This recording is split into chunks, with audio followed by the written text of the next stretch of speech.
It's always hot and it's always humid in July, but this year it's shaping up to be hotter and a little more humid than average across much of the northern plains, the central plains, and the upper Midwest. The extra heat and humidity does become fuel for storms, but what usually happens in July, and what I think will be particularly the case this summer, is that some areas will get too much rain and some areas will get too little. With the jet stream going north again, that's going to allow an opportunity this week for warm weather and humidity to come northward. By warm, I'm indicating mostly 80s with a few in the 90s. By hot, I'm talking mostly 90s with a few spots getting up around or into the hundreds. So there's going to be a lot of warm weather in the Corn Belt, the Great Plains, and even some days this week in the northern plains. North Dakota, Minnesota, South Dakota will get up into the 90s with dew points in the 70s, that really hot, sticky stuff. With the jet stream mostly staying north, but a lot of northwest to southwest to northeast flow, there will be scattered storms around in the northern plains.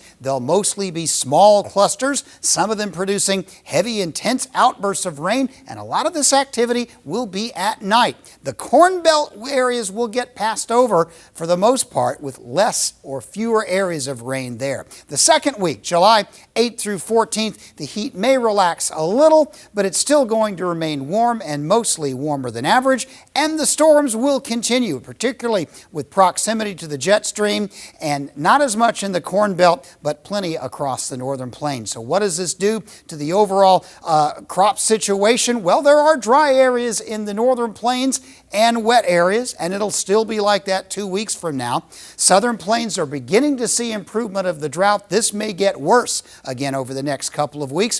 The Corn Belt is mostly doing just fine, although hot temperatures will mean stress for some crops the next couple of weeks.